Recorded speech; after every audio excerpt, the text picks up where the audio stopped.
चुनावमा भएको चुनाव नटुट्नु पर्ने र टुटेका छन्। हिजो द्वन्द्व गरेका एकै ठाउँमा छ। काङ्ग्रेसले एमालेलाई देख्ने नहुने, एमाले काङ्ग्रेसलाई देख्ने नहुने समाज तपाईँ विद्यार्थीहरूले देख्नु भएन। आज तिनै दल दुईटा मिलेर फेरि एक ठाउँ बसेर आशा जगाउने प्रयास गरेका छन्। हाम्रो जिल्लाको व्यक्तित्व प्रधानमन्त्रीको रूपमा हुनुहुन्छ। सम्माननीय प्रधानमन्त्री कमरेड केपी ओलीलाई केही गरौँ, यो कार्यकालमा चाहिँ सबैलाई मिलाएर गरौँ भन्ने प्रयास भावनाहरू छन्। उहाँसँगका विमतिका कुराहरू पनि होलान्, दुईटा दलका बिचका फरकको कुराहरू पनि हुन्छन् नै, तर केही कुराहरू छन् जसमा हामी साझा रूपमा काम गरेर समाजमा आशा र विश्वास जगाएर जाने हो। त्यसैले इन्जिनियरिङ क्याम्पस खुल्यो मात्रै होइन, आज फर्किँदै गर्दा विद्यार्थीको मनमा अलिकति आशा खुल्यो। क्याम्पस खुल्यो, इन्जिनियरिङ भयो भन्दै गर्दा तपाईँ र तपाईँ मार्फत तपाईँको छरछिमेकीलाई समाजमा आशा केही हुँदैछ, केही गर्नु छ, गर्न सकिन्छ भन्ने कुरा पनि पुग्नुपर्छ। नभए सजिलो के छ भन्दा एक थरीले अर्को थरीको पोस्टमा गएर ठोकिदियो, अनि यताकाले उता ठोक्यो, उताकाले यता ठोक्यो, हरेककोमा चाहिँ तल गएर हेरेर ठोकिरहेको हुन्छ। अनि कोही बेला म तल लेख्छु, अरू ठोकेको त हेर्छु हार्दिक श्रद्धाञ्जली छोरीले अस्ति बाबा हार्दिक श्रद्धाञ्जली, यस्तोको बडा अवसर हो छोरी, जिउँदैमा हार्दिक श्रद्धाञ्जली हेर्ने सौभाग्य कतिलाई प्राप्त छ, त्यो मलाई पनि प्राप्त छ। हार्दिक श्रद्धाञ्जली लेखेको छ, रमाइलो छ, किनभने हामी उसलाई हार्दिक श्रद्धाञ्जली, उसले उसलाई हार्दिक श्रद्धाञ्जली, जबकि हामीले हार्दिक श्रद्धाञ्जली होइन हार्दिकता बढाउन जरुरी छ, आत्मीयता बढाउन जरुरी छ। समाज बन्दैन, यो नेपाल बन्दैन, यस्तै हो। भनिदियो अनि त्यसपछि तेर्स्यो, अनि भनिदियो के भन्दाखेरि भने यो सतीको श्राप परेको देश हो। तर यथार्थ के हो भन्दाखेरि भने केही भएको छ, धेरै गर्न बाँकी छ, गर्न सकिन्छ, हाम्रो जीवनकालमा गर्न सकिन्छ। यो सतीको श्राप परेको देश होइन, भगवान गौतम बुद्धको आशीर्वाद प्राप्त देश हो। तपाईँ हामीले गर्ने हो, गरेर देखाउने हो, हाम्रो समाजलाई बनाउने कुरामा लाग्ने। अहिले म तपाईँको चाहिँ माथि हिमालबाट आउँदै गर्दाखेरि उताको झोलुङ्गे पुल पनि लेखेर पठाएँ मैले बजेट। मेरो आँखाले हेर्दै गर्दा 50 देशका मान्छे बेसकामतिर जाँदै गर्दा झोलुङ्गे पुल नभएर बन्दैछ। कहिले बन्न थालेको हो? 3-4 वर्ष र मैले सम्झेँ 15 नम्बर वार्ड ए भाइ, यो त पोहोर मात्रै बन्न थालेको, हराएको सूचना त्यहाँ त कहिले हराएछ। अनि मैले भने मेरो कर्तव्य सांसदका रूपमा मेरो क्षेत्र मात्रै होइन, त्यहाँ पनि। त्यसैले म तपाईँहरूलाई आग्रह गर्छु, हामी अलिक ब्रोडर बन्ने कोसिस गरौँ। मेरो कमजोरीको सन्दर्भ मलाई सूचना सल्लाह दिँदै गर्दा म करेक्सन गर्ने प्रयास गर्छु। यहाँको आदरणीय गुरुहरूसँग, कलेजको चलाइरहनु भएको गुरुहरू सबैलाई मेरो आग्रह छ, देशको संविधान बन्ने बेलामा जाँदै गर्दाखेरि तपाईँलाई लागेको आइडियाहरू सुझावहरू पाऊँ, विधेयकहरूको बेलामा तपाईँहरूको आइडिया र सुझावहरू पाऊँ, समाजलाई क्रमशः सबैलाई गाँसेर विश्वासमा गाँसेर लिएर जानलाई आज इन्जिनियरिङ क्याम्पस खुल्दै गर्दाखेरि यसको टिमलाई फेरि पनि मैले बधाई दिँदै गर्दा विद्यार्थी साथीहरू मार्फतबाट चाहिँ एउटा आशा हुर्किँदैछ है समाजमा भन्ने कुरा सम्झिँदै जाओस्। कक्षा सञ्चालन गऱ्यौँ, त्यो कक्षा हटाएर 11-12 सरकारले अनिवार्य गर्यो, 11 वर्ष सञ्चालन गऱ्यौँ, धेरै विद्यार्थी आए, त्यसको आम्दानीको स्रोतले यो जग्गा पनि किन्यो। आदरणीय स्वर्गीय अरुण कुमार बुढाथोकीले जग्गा पनि दान दिनुभयो, यहाँ क्याम्पस यहाँ सर्यो। पछाडि फेरि सरकारले अर्को पोलिसी ल्यायो, 11 वर्ष विद्यालय सेक्टरमा पनि 11-12लाई सञ्चालन गर्ने भनेर। हाम्रोमा धेरै विद्यार्थीको सङ्ख्या 200-300 विद्यार्थी भर्ना हुने सङ्ख्या घटेर एकैचोटि 30जना 40जना भयो। त्यो बिचमा हामीले पूर्वाञ्चल विश्वविद्यालयबाट फेरि बिए कक्षा सञ्चालन गऱ्यौँ। त्यो सञ्चालन गर्दाखेरि धेरै फ्याकल्टी भएकोले गर्दाखेरि त्यो त्यसको कारणले क्याम्पसलाई एउटा ठुलो आर्थिक भार क्याम्पसले बिहोर्नु पर्यो। त्यो आर्थिक भारको जुन पोको थियो, त्यो पोको म क्याम्पस टिम हुँदाखेरि मलाई पनि जिम्मा लगाइयो र त्यो क्याम्पसको पोको बोकेर मैले पनि क्याम्पसलाई केही गर्न सकिन्छ कि भन्ने अगाडि बढाउने कुरामा लागिरह्यो। सोही क्रममा हामीले अब यो यसरी कि बढी खर्च हुने कक्षाहरू सञ्चालन गर्नु हुँदैन भनेर सञ्चालन समितिसँग प्रस्ताव गरियो। 11-12लाई सञ्चालन गरेर स्थगित गर्नुपर्छ भनेर उहाँले साथ दिनुभयो, त्यहाँ स्थगित भयो। बिएको कक्षा पनि स्थगित गरियो, पूर्वाञ्चल विश्वविद्यालयको बिए सञ्चालन गरियो, क्याम्पस विद्यार्थी हुन्जेल पढाइयो, फेरि विद्यार्थी सङ्ख्या घट्न थालेपछि त्यसलाई पनि स्थगित गरियो। र त्यो बिचमा एउटा अनि फेरि टियुबाट हामीले एजुकेसन र यता व्यवस्थापन सङ्कायको कक्षाहरू सञ्चालन गऱ्यौँ। त्यो पनि सञ्चालन गर्दै गइसकेपछि बिचमा यो क्याम्पस सङ्घको जिल्ला उपसभापति भएर मोहन सरजी हुनुहुन्थ्यो, उहाँ अध्यक्ष हुँदाखेरि मोहन शिवकाटी, म उपाध्यक्ष थिएँ र सारा जिल्लाभरिका पब्लिक क्याम्पसहरू हाम्रो सामुदायिक क्याम्पसहरू घुम्दै जाँदाखेरि मलाई एउटा अनुभव भयो, जुनसुकै सामुदायिक क्याम्पसमा गयो सबै घाटा पर्छन्, कुनैमा पनि आर्थिक स्रोत छैन, विद्यार्थी सङ्ख्याको त्यस्तै अभाव छ, शिक्षकहरूको त्यस्तै अभाव छ। यो परम्परागत रूपमा चल्दै गरेको यो त्रिभुवन विश्वविद्यालयको यो आइए बिए आर्ट्स कमर्सका क्याम्पस विषयहरू पनि सञ्चालन गर्दा नहुने रहेछ, अब प्राविधिकतिर जानुपर्छ भन्ने कुरा चाहिँ आयो। त्यस पछाडि मैले त्यही कुरा व्यवस्थापन समितिलाई राखेँ। व्यवस्थापन समितिको तत्कालीन हाम्रो कार्यवाहक सभापति हुनुहुन्थ्यो आदरणीय भीम सर लगायतको टिम, उहाँहरूले साथ दिए। म यहाँ देखिरहेको छु हाम्रो रेणुकाजी यहीँ हुनुहुन्छ, सम्पूर्णले साथ दिनुभयो। र अब प्राविधिक धारतिर जाउँ भनेर हामीले 71 सालमा टिएसएलसी कक्षा सञ्चालन गऱ्यौँ। टिएसएलसी हामीले 2-3 वर्ष चलायौँ, राम्रो विद्यार्थी सङ्ख्या आए। त्यो चलाउँदाखेरिका पनि थुप्रो छन्, 17-18 लाख रुपियाँ खर्च गर्नु पर्ने, 1 रुपियाँ पैसा पनि छैन, के गर्ने त भन्यो। अन्यल भयो। सबै सरहरूलाई 25,000 1 लाखसम्म हालौँ, हाम्रो सामुदायिक क्याम्पस हो, बचाउनुपर्छ, प्राविधिक ल्याउनुपर्छ, यो ऋण सापटको हालौँ, पछि कमाएछ भने तिर्छ क्याम्पसलेबाट नभन्दै सबै सरहरूले रेडी हुनुभयो, तयारी हुनुभयो। सबैले कसैले 20-25,000 50,000 75,000 1 लाख, इभन सञ्चालक समितिका सदस्यज्यूहरूले पनि केही पैसा लगानी गरेर हामीले टिएसएलसी सञ्चालन गऱ्यौँ। त्यस पछाडि त्यो 3-4 वर्ष त्यो चल्यो। चलिसकेपछि विद्यार्थी सङ्ख्या कोटा 40जना मात्रै थियो। सरकारले फेरि वैदेशिक रोजगारका अवसर सिर्जना गर्यो। विभिन्न देशमा वैदेशिक रोजगारका अवसरहरू खुल्न थाले। भएका अलिअलि एसएलसी पास गरेका विद्यार्थीहरू पनि अब पढ्ने अबको भन्दा पैसा कमाउन सजिलो हुन्छ भनेर सबैजना लागे, जसको कारणले नेपाल अधिराज्यभरि नै प्राविधिक पढ्ने विद्यार्थीको सङ्ख्या सट्टै घट्यो। अब यो विषय मात्रै सञ्चालन गर्नु नहुने रहेछ। अब यसलाई अलिकति अगाडि पनि बढाएर लिएर जानुपर्छ। के गर्ने त भन्दाखेरि हामीले फेरि डिप्लोमा चलाउने भने गऱ्यौँ।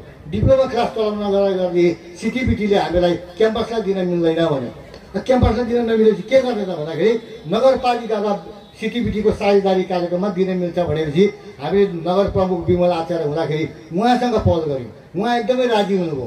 त्यसको उत्पादित विद्यार्थीहरू चाहिँ भोलि हामीले बेचलर सञ्चालन गर्दाखेरि बेचलरलाई पनि काम गर्छ, त्यस कारण यो ठिक छ, प्राविधिक धारका विद्यालयहरू चाहिन्छ भन्ने हिसाबले र हामीले सिटिबिटी र मेचीनगर नगरपालिकाको साझेदारी कार्यक्रम सिटिबिटी डिप्लोमा क्लास सञ्चालन भयो, जसलाई मेचीनगर पोलिटेक्निक भन्ने नामकरण गरियो। र त्यसको सम्पूर्ण अभाव, शिक्षकको अभाव थियो, भौतिक सुविधाको अभाव थियो, सम्पूर्ण अभाव चाहिँ के गर्दा पुरा हुन्छ भन्दा त्यो क्याम्पसमै सञ्चालन गर्दा पुरा हुन्छ भन्दा त्यो अभावलाई पनि पुरा गर्ने हिसाबले र हामीहरूलाई पनि आश गर्दा पुरा हुन्छ भविष्यमा भन्ने हिसाबले हामीले क्याम्पसमा त्यो कार्यक्रम सञ्चालन गऱ्यौँ। र केही कार्यक्रम हामीले डिप्लोमा, सिभिल, आर्किटेक्चर र आइटीको 3वटा विषयहरू हामी सञ्चालन गर्दैछौँ र हामीलाई 100+ विद्यार्थीहरू अहिले पनि त्यसमा अध्ययनरत छन्। त्यस पछाडि त्यसको अनुभवबाट हामीलाई बिचैमा फेरि पोखरा युनिभर्सिटी र पूर्वाञ्चल युनिभर्सिटीले सामुदायिक क्याम्पसहरूको लागि मात्रै दिन सकिने बेचलरको लागि भनेर आवेदन माग गर्यो। हामी त्यही खोजिरहेका थियौँ।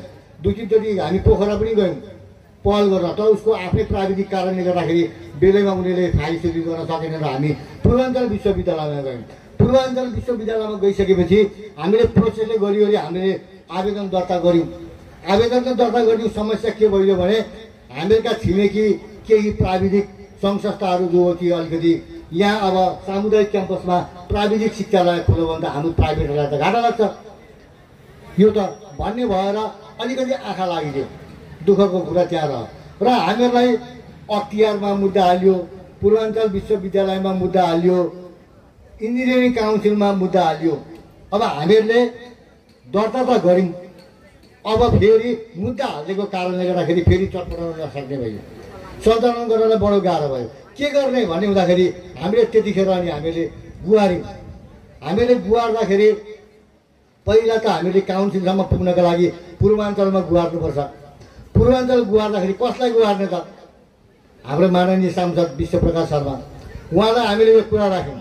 भीम सर अध्यक्षज्यू, म, हाम्रो टिमका साथीहरू हामी केही काठमाडौँ पनि गएको थियौँ, उहाँ पनि अनुमति विदाय गऱ्यौँ। पछि उहाँले एक दिन अचानक फोन गर्नुभयो, ल पुष्प दाइ तपाईँ कहाँ हुनुहुन्छ? त्यो तपाईँ तुरुन्तै काठमाडौँ आउनुहोस्, मैले भिसी सरलाई पनि यहाँ काठमाडौँ बोलाएको छु, तपाईँहरूको त्यो विश्वविद्यालयको कुराको बारेमा चाहिँ यी छलफल गर्ने भनेर भनेको, तपाईँ आउनुहोस् भनेर फोन गर्नुभयो। म भोलिपल्ट तुरुन्तै प्लेन चढेर काठमाडौँ गएँ। नभन्दै उहाँले विश्वविद्यालयको त्यो यादवराज कोइराला हुनुहुन्थ्यो, उहाँलाई पनि बोलाउनु भएको रहेछ र आफ्नै सचिवालयमा राखेर हामीलाई यो जुन अड्किएको जुन एउटा गाँठो परेको त्यो त्रिभुवन विश्वविद्यालयमा उहाँले फुकाइदिनु भयो। यसको लागि म माननीय विश्वप्रकाश शर्माप्रति एकदमै आभार प्रकट गर्दछु। मेरो व्यक्तिगत क्याम्पसको तर्फबाट उहाँलाई धेरै धेरै धन्यवाद दिन चाहन्छु। त्यस पछाडि काम के अरे हामीहरूको अनि अख्तियारमा मुद्दा परेको छ। अब अख्तियारमा मुद्दा गर्दाखेरि इलिगल चलाएका छौँ, यसलाई रोक भन्ने चिठी आएको छ। अब के गर्ने त, जाउँ अख्तियार भनेर हाम्रो क्याम्पसको टिम हामी 2-4जना साथीहरू छौँ। हाम्रो धर्मानन्द खनाल सर मैले नाम लिनै पर्छ, दामोदर सर मैले नाम लिनै पर्छ, अजय घिमिरे मैले नाम लिनै पर्छ, हाम्रो इन्जिनियर रुद्र मैनाली मैले नाम लिनै पर्छ। मलाई त्यस पछाडि मेरा कर्मचारी साथीहरूलाई मैले उहाँहरूलाई मैले नमन गर्नै पर्छ।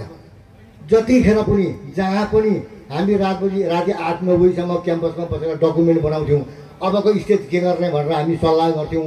अनि अब निर्णय के गर्ने भन्ने कुरामा सञ्चालक समितिलाई भन्थ्यौँ। सञ्चालक समितिले तुरुन्तै हामीलाई साथ दिएको छ। म सञ्चालक समितिप्रति पनि म आभार व्यक्त गर्दछु। भीमसर तथा परिवारप्रति सम्पूर्ण सञ्चालक समिति पनि आभार प्रकट गर्छु। मलाई ठुलो सहयोग गर्नुभएको छ। कहिले पनि क्याम्पस प्रशासनले लिएको शैक्षिक हितको लागि उहाँहरूले कहिले पनि डिनाइ गर्नुभएको छैन। र हामी सबैजना उहाँ गयौँ डकुमेन्ट बोकेर अख्तियारमा। एउटा चाहिँ आनन्द के आउँदो रहेछ सामाजिक काममा भने हामी त गलत छैनौँ। त्यो यदि भ्रष्टाचारी चाहिँ अख्तियारको अफिसभित्र पस्यो भने बाहिर गेटबाटै ठुल्ठुलो कामले जाँदो रहेछ। मैले त्यस्तो अनुभव गरेँ त्यहाँ।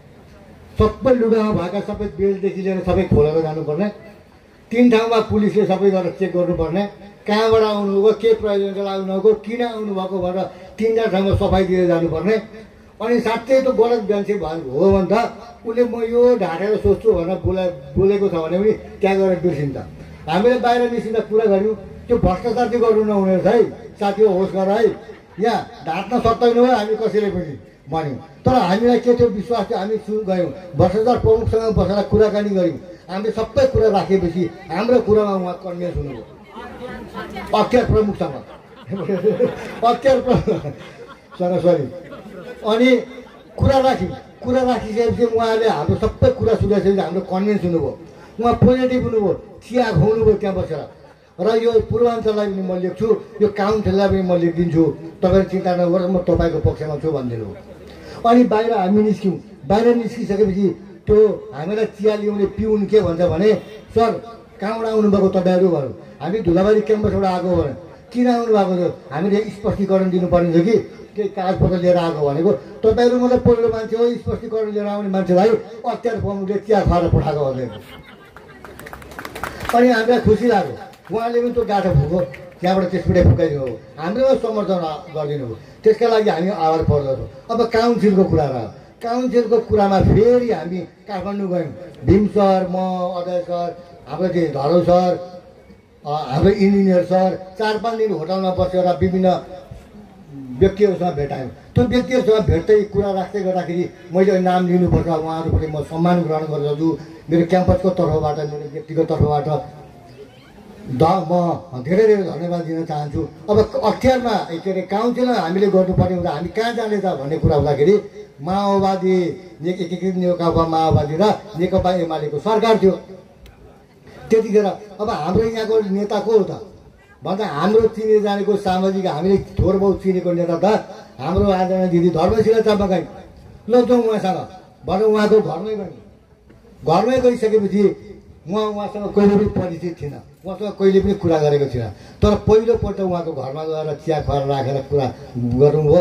यति सहज, यति सरल, यति सहृदय, यति यो सामुदायिक प्रत्येक विद्यालय होस्, क्याम्पस होस्, समुदायप्रति उहाँको यति पोजिटिभ धारणा रहेछ कि उहाँले तुरुन्तै आफ्ना केन्द्रीय नेताहरूसँग ककससँग भन्नुपर्छ। मलाई भन्नु त म जोसँग भन्छु, कङ्ग्रेस पत्रलाई भन्नु पऱ्यो भने, प्रधानमन्त्रीलाई भन्नु पऱ्यो भने म कुरा राखिदिन्छु भनेर उहाँलाई विश्वस्त तुलाउनु भयो। र तपाईँ काठमाडौँ जानुभयो भने फलानु लागि भेट्नुहोस्, म यहाँबाट सम्पर्क पनि गरिदिन्छु भन्नुभयो। 1-2चोटि त उहाँले के अरे चाहिँ तपाईँको फेसबुकबाटै, तपाईँको मेसेन्जरबाटै सम्पर्क पनि गराएर कुरा पनि गराइदिनु। त्यस कारण म उहाँलाई धेरै धेरै धन्यवाद दिन चाहन्छु, आभार प्रकट गर्न चाहन्छु। उहाँको ठुलो भूमिका छ काउन्सिलमा। त्यस कारण मैले सम्झिनुपर्छ हाम्रो सभामुख देवराज घिमिरे, हाम्रो भीम सरसँग एकदमै राम्रो। लु सर तपाईँ हो, अब देवराज घिमिरेसँग सभामुखजीसँग गएर कुरा राख्नुपर्छ भनेर भीम सरलाई अगाडि सारेर उहाँसँग गयौँ। उहाँले पनि एकदम सहज ढङ्गले एकदमै राखिदिनु भयो। उहाँले एकजना स्पेसल्ली एकजना लेक्चरर पनि काउन्सिलमा खटाउने कुरामा उहाँले पनि सहयोग गरिदिनु भयो। म माननीय सम्माननीय देवराज घिमिरेपट्टि पनि आभार प्रकट गर्न चाहन्छु। त्यस्तै अर्को काउन्सिलमा कानुनी कुरा हुँदो रहेछ। अनि काउन्सिलमा रिलेटेड हाम्रो चाहिँ माननीय विश्वप्रकाश शर्मासँग यहाँ चुनावमा पराजित हुनुभएको अग्नि खरेललाई अग्नि खरेल दाइलाई पनि गरेँ। उहाँ मार्फत को त भन्दाखेरि उहाँ त श्रीदाईको घरमा आएर बस्नुभएको रुद्र मैनाली हाम्रो इन्जिनियर। लु अब श्रीदाई मार्फत रुद्र सरलाई भनेर अब अग्नि खरेलसँग सम्पर्क गरेर जाने हो भनेपछि श्रीदाईले पनि उहाँसँग सम्पर्क गरेर रुद्र सरले पनि उहाँसँग सम्पर्क गरेर त्यो गाँठो फुकाउने काउन्सिलमा गाँठो फुकाउने कुरामा उहाँले पनि सहयोग गर्नुभएको त म आभार प्रकट गर्दै धन्यवाद दिन चाहन्छु, आभारी गर्छु। साथै अग्नि दाइलाई पनि मैले उहाँलाई फोन गरेको थिएँ। मेरो आजै चाहिँ शेरबहादुर देउबा प्रचण्ड र केपी शर्मा तिनजनाको चाहिँ मिटिङ एरेन्ज गर्न लाउनु भएको छ। त्यसको तयारीमा लागेको छु। म शुभकामना छ, आउन सक्दिनँ है भन्नुभयो उहाँले। त्यस्तै अर्को हाम्रो राम कार्की, हाम्रो पूर्व यहाँको सांसद, उहाँलाई पनि भन्न लगायौँ हामीले। उहाँको एउटा बौद्धिक सर्कलमा एक खालको नेटवर्क भएको कारणले गर्दाखेरि विभिन्न व्यक्तिहरूमा उहाँले पनि चाहिँ कुरा राखिदिनु भएको छ। म उहाँहरूप्रति पनि धन्यवाद दिँदै म आभार प्रकट गर्दछु। मैले यो आज सम्झिनै पर्छ। त्यस पछाडि अब हाम्रो काउन्सिलमा हामीले दर्ता गऱ्यौँ। अब भइदियो हाम्रो अलिकति समस्या के भने काउन्सिलको गाँठो फुकाउनलाई जब हामीले दर्ता गरिसक्यौँ, दर्ता गरिसकेपछि काउन्सिलको ऐन परिवर्तन भइदियो। अब अहिले काउन्सिल के भन्छ भने ऐन परिवर्तन भएको छ, यो परिवर्तन ऐनले तपाईँलाई यसपालि दिन मिल्दैन, तपाईँले यसपालि कक्षा सञ्चालन नगर्नुहोस् भन्नुहुन्छ। हामीले त्यो ऐन संशोधन हुनुभन्दा अगाडि नै गरेका छौँ, हालेका छौँ। त्यो अगाडिका हालेका गर्नुहोस् न भन्छौँ। सबैलाई अख्तियारको डर छ, कसैले आड गर्नुहुन्न। के भएन माननीय हाम्रो सांसद विश्वसँग मुद्दा हाल्नुपर्छ, मुद्दा हाल्नुपर्छ। पहिलो उसकोबाट हो त्यो हालेर भए गर्नुपर्छ, यसो पछाडि हट्नु हुँदैन भन्नुहुन्छ उहाँले। र हामीले आएर यहाँ सल्लाह गऱ्यौँ। आज मैले उहाँलाई जानकारी गराउनु भएको छ, हामीले त्यो आड गर्न सकेनौँ। ठिक हुन्थ्यो, गलत हुन्थ्यो।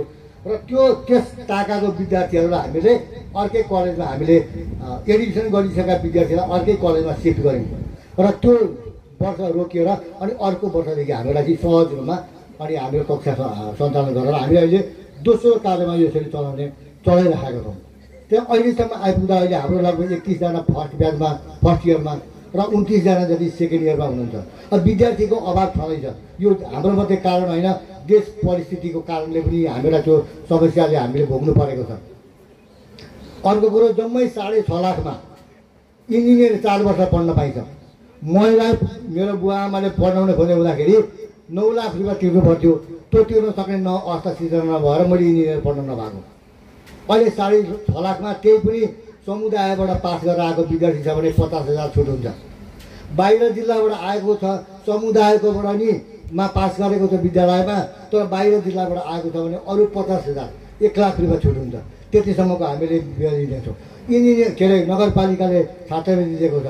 बिपी कोइराला छात्रवृत्ति भनेको सङ्घीय के अरे चाहिँ सरकारले चाहिँ छुट्याएको छात्रवृत्ति छ। 35,000 40,000 44,000 42,000 यसपालि पनि विद्यार्थीले प्राप्त गरेका छन्। त्यसले गर्दाखेरि 5 लाखभन्दा कम्तीमै विद्यार्थीहरूले वास्तवमा पढ्न पाउँछन् ब्याचलर्स यहाँ पढ्ने हो भने। अब त्यसको लागि हामीलाई एउटा ठुलो समस्या छ। अघि हाम्रो माननीय गोपाल तामाङज्यूलाई म धेरै धेरै धन्यवाद दिन चाहन्छु। कमसेकम थोर बहुत भयो नि प्र्याक्टिकलको सामान र एउटा त्यो प्र्याक्टिकल भवनको कोठाको लागि भने उहाँले बजेट हालिदिनु भएछ। म आभार प्रकट गरेर धन्यवाद दिन चाहन्छु। र माननीय सांसदज्यूले हामीलाई 6 कोठे बिल्डिङ 2 तले वर्ष कि यसैपालि दाजु भयो भने उद्घाटन र शिलान्यास एकैचोटि गर्नुपर्छ भन्नुहुन्थ्यो। अब प्राविधिक कारणले केही भयो, ढिलो भयो होला। त आशावादी छौँ अहिले पनि। हाम्रो यो जुन अहिले भवन भइरहेको छ यो प्राविधिक हिसाबले योग्य छैन। हामीले धेरै भयो भने यहाँ प्र्याक्टिकलको सामग्री मात्रै राख्न सक्छौँ, प्र्याक्टिस गर्नलाई मात्रै हुन्छ। हाम्रो कक्षा कोठा हुँदैन। हामीले काउन्सिलले तपाईँहरूको भवनलाई सुधार गर्नुहोस् भनिसकेको छ। काउन्सिलको एकदमै त्यो निर्देशिकाको कडा हुन्छ, त्यो अनुसार हामी जानुपर्ने हुन्छ। र त्यो तयारीको लागि हामीलाई भवन निर्माण एउटा आवश्यकता छ। र अर्को मलाई विश्वस्तमा के छु भने भविष्यमा हामी यहाँ जिल्ला झापादेखि ताप्लेजुङसम्म हिँड्दाखेरि सबै ठाउँमा होस्टल भइलेदेखि पढ्न आउँथ्यौँ भन्ने छ आम विद्यार्थीहरूको गुनासो। र होस्टलको व्यवस्था भविष्यमा हामीले गर्न सक्यौँ भने हामीलाई विद्यार्थीको खाँचो हुँदैन भन्ने त हामीले अनुभव प्राप्त गरेका छौँ। त्यही यी सबै अनुभवहरूबाट सिकेर अब हामीले अगाडि बढ्नुपर्ने छ। र यसका लागि अब हामीले टियुको प्रोग्राम छोड्यौँ, अर्को आइएबिए छोड्यौँ, कक्षा 11-12 छोड्यौँ। अब शुद्ध प्राविधिक जाँदाखेरि अहिले कोशी प्रदेशमा पहिलो सामुदायिक क्याम्पस कोही छ भने त्यो धुलाबारी क्याम्पस हो। हामीले कोशी प्रदेशले निकालेको आधुनिक डकुमेन्टमा हेऱ्यौँ भने पनि। तर म त अझै दावा के गर्दैछु भने म पब्लिक क्याम्पस सङ्घको हाम्रो धुलावरी क्याम्पस सदस्य हो। 600 भन्दा प्लस क्याम्पस सामुदायिक क्याम्पसहरू हाम्रा जस्ता क्याम्पसहरू देशभरि छन्। त्यो देशभरि भएका 600 प्लस क्याम्पसहरूमा मैले अहिलेसम्म इन्जिनियरिङ संकाय सञ्चालन गरेको क्याम्पसको नाम भेटाएको छैन। र उहाँहरू पनि भन्दै हुनुहुन्छ सायद छैन होला भनेर। कति आउनुभयो भविष्यमा थाहा छैन। त्यो हो भने हामी नेपालमै पहिलो हुन सक्छौँ भन्ने मलाई लागेको छ। र कोशी प्रदेशमा त हामी हुने हो। अब यस्तो खालको यो एउटा गहना हो, हाम्रो क्षेत्रको गहना हो, हाम्रो प्राविधिक विद्यालय शिक्षाको गहना हो, हाम्रो मेचिनहरूको गहना हो। यो गहनालाई यहाँसम्म ल्याउनलाई मद्दत पुर्याइदिनु भने संस्थापकदेखि र अहिलेसम्म ल्याउनु पर्ने कुराहरूमा मैले बिचमा आउँदाखेरि धेरै केही आर्थिक समस्या पर्दै गर्दाखेरि मैले अहिले सम्झिन आएँ। मैले ढिलो नगरी भन्नुपर्छ, त्यो आर्थिक समस्यामा कसरी लिएर जाने भन्ने कुरामा एउटा खाका ल्याउनु भएको थियो हाम्रो आदरणीय विश्वप्रसाद दाइले। उहाँले एउटा खाकाली तयार पारेर लिएर आउनुभएको थियो। त्यो प्राविधिक कारणले अब के भयो मिलेन, त्यसलाई हामीले पछि परिवर्तन गर्न सकेनौँ। यसो गरेर लिएर जाउँ हामी सफल हुन्छौँ भन्ने हिसाबले उहाँले एउटा त्यो ल्याउनु भएको थियो। एकदम इनर्जेटिक काममा हामी बेला बेला उहाँलाई लगाउने पनि गर्छौँ। जसरी अघि अरू हामी नेतालाई भनाइदिउँ, उहाँ पनि एकदम सहज गएर भन्ने बित्तिकै क्याम्पसको लागि कहिले पनि नाइन भन्ने मान्छे। म आभार प्रकट धन्यवाद दिन चाहन्छु विश्वलाई। र यस कुरामा क्याम्पसप्रति के गर्दैछौँ, अब के गर्ने भनेर बारम्बार चासो राखिदिने हाम्रो आदरणीय चन्द्र काका, म उहाँलाई पनि धन्यवाद दिन चाहन्छु। टोकिरहनुहुन्छ उहाँ, मजाले भन्नुहुन्छ, तर त्यो राम्रा कुरा भन्नुहुन्छ। हामी मात्रै हाम्रो क्याम्पसका हामी केही शिक्षकहरू पनि त्यस्तो होलाौँ, उहाँसँग तत्त्व र मको शब्द मात्रै चल्दैन, ठाडो भाषा चल्छ, त्यस्तो होला भन्ने मलाई लाग्छ। भने त्यति खुल्ला छौँ हामी। त्यसै गरी म उहाँलाई पनि धेरै धेरै धन्यवाद दिन चाहन्छु। अर्को कुरो, मलाई यो मैले भन्दै गरेको कथामा मलाई प्रेरणाको स्रोत जहिले पनि म एकजना मान्छेलाई मैले अन्त्यमा नतमस्तक गर्नैपर्छ, सम्झिनै पर्छ। आज स्वर्गीय आदरणीय अरुण कुमार बुढाथोकी मलाई एकदमै समस्या परेको थियो। टिएसएलसीमा पत्रिकामा पनि धुलावरी क्याम्पस 40 जनाको कोटा छ, 3-4 वर्ष भइसक्यो सञ्चालन गरेको। एउटाको 90,000 लिन्छन्, अनि 40 गुणा 90,000 9 चौको 36 3,60,000 वर्षको हुँदाखेरि त 17 लाख रुपियाँ त हामीले उठाएर चलाएको छ नि। वर्षको त्यत्रो 18-20 के अरे 5-7 लाख रुपियाँ पैसा आउँछ वर्षै पछि। त्यो पैसा कहाँ लान्छन् यिनीहरूले? चाहिँ प्राइभेट जस्तो बनाए, त्यहाँबाट चाहिँ एउटा सेयर जस्तो बनायो होला भनेर पत्र पत्रिकामा आयो, अनलाइनमा आयो, फेसबुकमा आयो, यी ठुल्ठुला समस्याहरू आयो। तर मलाई एउटा कुराले सधैँ हौसला प्रदान गरेको छ, त्यो स्वर्गीय अरुण कुमार बुढाथोकीको भनाइ। यही पत्रबाट उभिएर जाडोको मौसम थियो, दाइ यस्तो यस्तो समस्या आयो, बडो गाह्रो भयो, कोही समाज पनि पोजिटिभ भइदिएन, के गर्ने होला भन्दाखेरि उहाँले एउटा कथा सुनाउनु हो। मेरो बुवा हात्ती लिएर यहाँ घरबाट निस्किँदाखेरि, हात्तीमा माथि चढेर निस्किँदाखेरि बाटामा धेरै मान्छेहरू हुन्थे। कोही मान्छेहरू त्यो हात्ती देखेर डराएर भाग्थे, कोही मान्छेहरू भगवान् आएछ भनेर गणेशजी भनेर पूजा गर्थे, अनि त्यहाँ भएका सडके कुकुरहरू चाहिँ बोक्न थाल्थे। उहाँले सुनाएको है मलाई, यहाँ उभिएर यो पत्रबाट बोक्न थाल्थे। यो तिमीले ल्याएको, यो तिमीले गरेको, यो मेरो भनेको यो हात्ती हो, यो हात्तीको माथि तिमीहरू सवार छौ, यसलाई सञ्चालन गर। कसैले तिमीलाई नमस्ते गर्छन्, कोही डराएर भाग्छन्, कोही कराउँछन्, छोड्छौ। हात्ती कुकुरको पछाडि लाग्छ, डराएर भागो भनेर खेप्छ, माथि माथि चढेको हात्तीमा गर्दैन, आफ्नो बाटो हिँडिरहन्छ। नो कमेन्ट, कसैलाई कमेन्ट होइन, आफ्नो बाटोमा हिँडिरहने पोजिटिभ कन्सेप्ट भनेर उहाँले सुनाइदिनु भयो। त्यो त मलाई यति राम्रो औषधि भयो, मेरो जीवनभरिको औषधि हो। मैले कहिले पनि यो कुरामा धेरै आउँछन् कुराहरू, कसैको म रिल्पा पिन्दिनँ, काहीँ पिन्दिनँ, पोजिटिभ। हाम्रा साथीलाई त्यही भनेर यसबाट नै हामी अहिलेसम्म यहाँ आइपुग्यौँ भन्ने मलाई लागेको छ। र म सबैजनालाई सम्झिँदै अब आगामी दिनमा सम्पूर्ण तपाईँहरूको साथ सहयोग प्राप्त होस्, विशेष गरेर स्थानीय निकायका यी हाम्रो लोकल साथीहरू, अग्रज अभिभावकहरू हुन्छ, तपाईँहरूको पनि साथ प्राप्त गरौँ। र सम्पूर्ण राजनीतिक दलहरू, शुभचिन्तकहरू, अग्रजहरू, नेतृत्व पङ्क्तिहरू, समाजसेवीहरू सबैजनालाई म अब यो प्राविधिक धार अगाडि बढिसक्यो। म नन प्राविधिक मान्छे हुँ, म इकोनोमिक्समा एमए पास गरेको मान्छे, म अलिक नैतिकवान पनि छु। अब मैले अहिले म क्याम्पस टिप चलाएर बसिरहेको छु, मैले सञ्चालन गरेको छु यो क्याम्पस, तर सधैँ मबाट चल्दैन नि त। अब मैले क्याम्पस सञ्चालन गर्न थालेको 27 वर्ष भइसक्यो। अब बिस्तारै त के गर्नुपर्ने हो भन्ने मनस्थितिमा छु म, विचार गर्दैछु। त्यस कारणले अब मैले पदको हस्तान्तरण गर्नुपर्ने हुन्छ। अब आउने नयाँ पुस्ताले पनि त्यो सञ्चालन गर्न सकोस्, म त्यसमा त्यो म पनि चाहन्छु। यो तपाईँहरूको पनि चाहना है। अहिले अग्रजहरूले यति गर्नु, हिजो गणेश काकालाई सुनायौँ, कस्तो खुसी हुनुभयो। बाफले त्यहाँ पुगिसकेको रहेछ, क्याम्पस यत्रो गरिसकेको, त्यो इन्जिनियर आइसकेको, आम्मामामा भन्नुभयो। ल म दौरा सुरुवाल कोट टोपी लगाएर आउँछु हुनुहुन्थ्यो, नभन्दै उहाँ दौरा सुरुवाल लगाएर आउनु रहेछ भने हामीलाई त्यो पोजिटिभ दिने पनि अग्रजहरू हुन्छ। उहाँहरूले त्यतिखेर लगानी नगरिदिएको भए आज हामी यहाँसम्म सायद आउन सक्दिनँ होला। मैले धेरै बोलेँ, यति भन्नु पनि जरुरी थियो भन्ने मलाई लागेको छ। विद्या लिने अनुमति चाहे र आज वास्तवमा समग्र रूपमा हामीले तिनै तहलाई केलाई।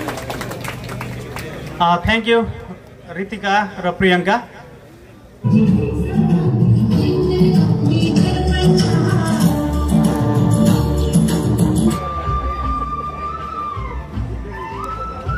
जना कोटामा सञ्चालन गर्नको लागि सम्बन्धन प्राप्त भयो।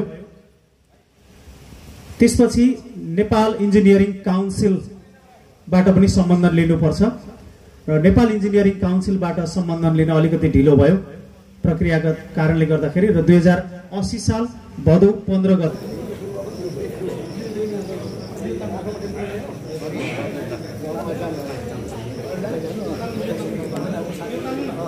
रेडियो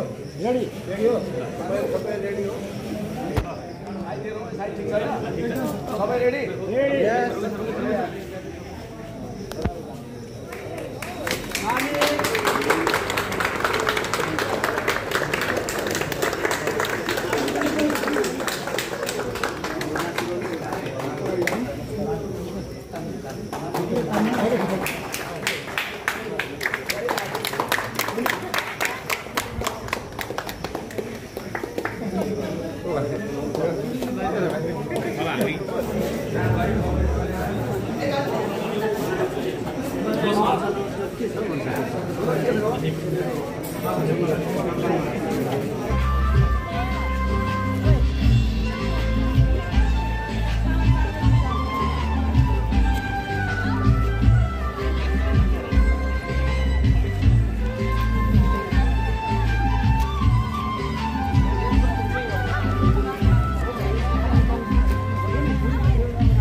रेडी हुँदैछ हामी गएर भनिदिनु।